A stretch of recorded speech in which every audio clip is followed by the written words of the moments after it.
এদিকে তোলাবাজি মামলায় দ্রুত সৌরভ বিশ্বাসকে সঙ্গে নিয়ে অরূপ বিশ্বাস এবং সৌরভ বিশ্বাসের বাড়িতে পৌঁছলো পুলিশ। আপনারা জানেন গত সপ্তাহে সৌরভ বিশ্বাস গ্রেফতার হয়েছেন এবং তারপর এবার অরূপ বিশ্বাস ও সৌরভ বিশ্বাসের বাড়িতে পৌঁছলো পুলিশ, সঙ্গে তাদের দ্রুত সৌরভ বিশ্বাস।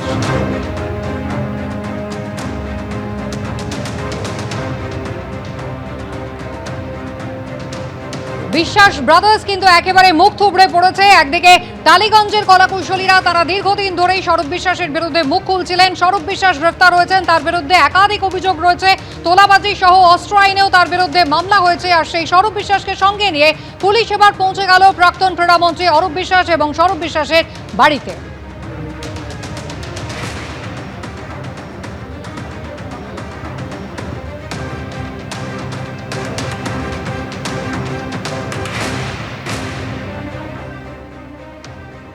রাজ্যের প্রাক্তন ক্রীড়ামন্ত্রী অরূপ বিশ্বাসের ভাই সৌরভ বিশ্বাসকে ইতিমধ্যে নিউ আলিপুর থানার পুলিশ গ্রেফতার করেছে।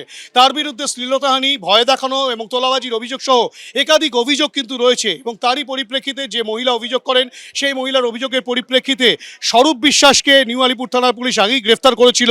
এবং আচমকাই আজ যে চিত্র দেখা যায় যে সৌরভ বিশ্বাসের যে শাহাপুর কলোনির ফ্ল্যাট রয়েছে নিউ আলিপুর থানার অন্তর্গত, সেই শাহাপুর কলোনির ফ্ল্যাটে কিন্তু কেন্দ্রীয় বাহিনীর জওয়ানরা তারা কিন্তু গোটা ফ্ল্যাট ঘিরে রেখেছে এবং সেই ফ্ল্যাটেই সৌরভ বিশ্বাসকে সঙ্গে নিয়ে নিউ আলিপুর থানার পুলিশ তারা কিন্তু তল্লাশি প্রক্রিয়া চালাচ্ছে। এবং এই যে ফ্ল্যাট দেখাবো সেই ফ্ল্যাটের একেবারে 3 তলায় সৌরভ বিশ্বাসের যে ঘর রয়েছে সেই ঘরেই কিন্তু রীতিমতো সৌরভ বিশ্বাসকে সঙ্গে নিয়ে কেন্দ্রীয় বাহিনীর জওয়ানদেরকে সাথে রেখে নিউ আলিপুর থানার পুলিশ তারা কিন্তু তল্লাশি প্রক্রিয়া চালাচ্ছে। এবং যে তদন্ত প্রক্রিয়ায় যা যা তথ্য উঠে এসেছে ইতিমধ্যেই সৌরভ বিশ্বাসকে জিজ্ঞাসাবাদের পর সেই তথ্য একত্রিত করে পুলিশ কিন্তু তদন্ত প্রক্রিয়া চালাচ্ছে। যেখানে সৌরভ বিশ্বাসের বিরুদ্ধে যে অভিযোগ উঠেছে সেই অভিযোগের পরিপ্রেক্ষিতে তদন্তকারীরা তারা কিন্তু সৌরভ বিশ্বাসকে নিজেদের হেফাজতে পেয়েছে, অর্থাৎ কিনা পুলিশি হেফাজত হয় এবং সেই পুলিশ সেই হেফাজতে থাকাকালীন সৌরভ বিশ্বাসের কাছ থেকে কিন্তু একাধিক তথ্য তারা পান। পরবর্তী ক্ষেত্রে নিউ আলিপুর থানায় লিখিতভাবে অভিযোগ দায়ের হয় সৌরভ বিশ্বাসের বিরুদ্ধে। যেহেতু টালিগঞ্জ ফিল্ম ইন্ডাস্ট্রির হত্যাকর্তা বলতে সৌরভ বিশ্বাসকে বোঝাতো, সেই সৌরভ বিশ্বাসের বিরুদ্ধে অভিযোগ ওঠার পরেই নিউ আলিপুর থানার পুলিশ সৌরভ বিশ্বাসকে গ্রেপ্তার করে। পুলিশ নিজেদের হেফাজতে তাকে পায়, তার কাছ থেকে একাধিক তথ্য পেয়েছে, যে তথ্যের ভিত্তিতে তদন্তকারীরা কিন্তু একেবারে সৌরভ বিশ্বাসকে সঙ্গে নিয়ে তার শাহপুর কলোনির যে ফ্ল্যাট সেই ফ্ল্যাটে কিন্তু এসে তদন্ত প্রক্রিয়া এবং তল্লাশি প্রক্রিয়া তারা চালাচ্ছেন।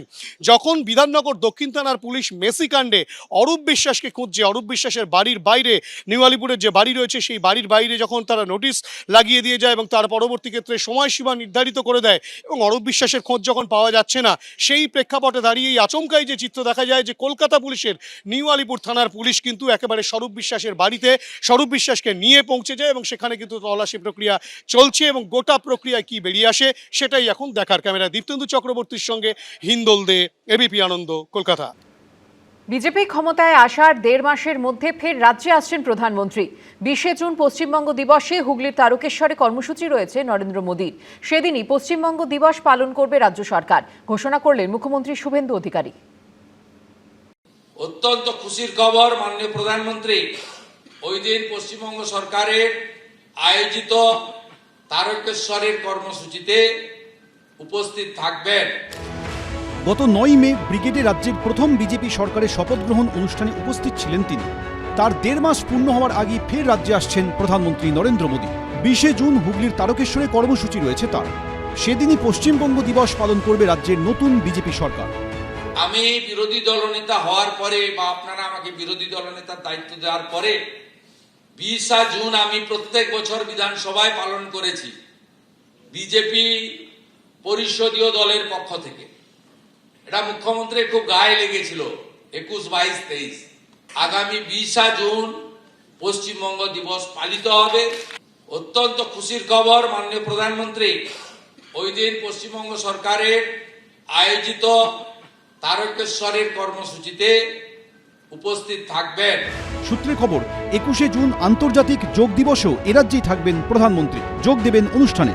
প্রতিশ্রুতি মতো ক্ষমতায় এসেই অন্নপূর্ণা ভান্ডার প্রকল্প চালু করেছে বিজেপি সরকার। মহিলা উপভোক্তাদের অ্যাকাউন্টে পৌঁছতে শুরু করেছে মাসিক 3000 টাকা।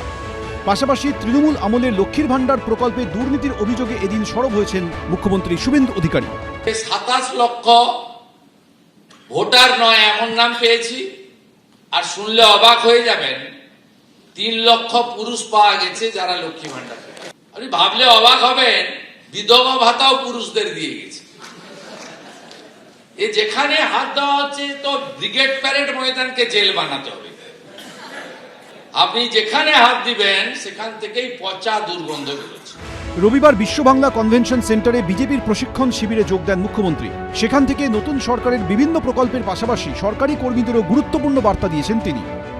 সরকারের যারা চালিকা শক্তি, বিভিন্ন স্তরের কর্মচারীবৃন্দ যারা এখনো নেগেটিভ মাইন্ডসেটে আছেন, তাদেরকে শুদ্ধকরণ করে পরিশোধিত করে ঠিক সঠিক লাইনে নিয়ে আসা, এটা আমাদেরকে করতে হবে। কর্মচারীদের পে কমিশন 7th কমিটি গঠন করা হয়েছে।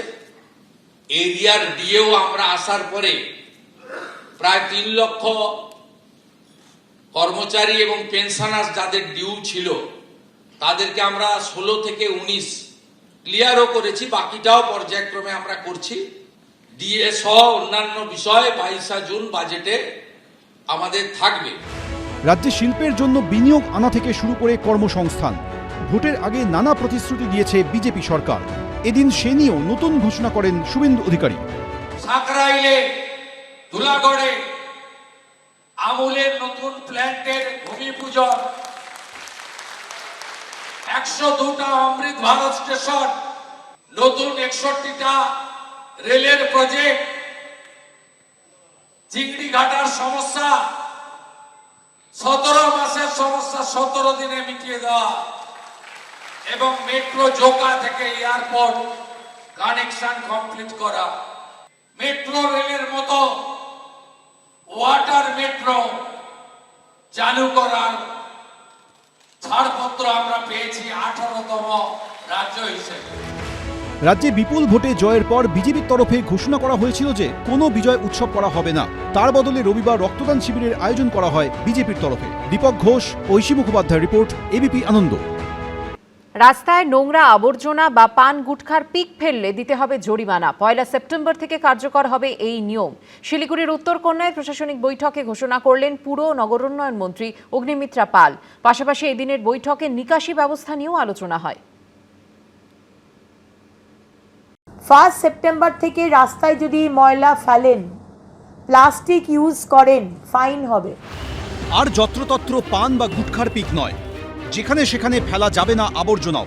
নিয়ম ভাঙলেই 1 সেপ্টেম্বর থেকে গুনতে হবে জরিমানা।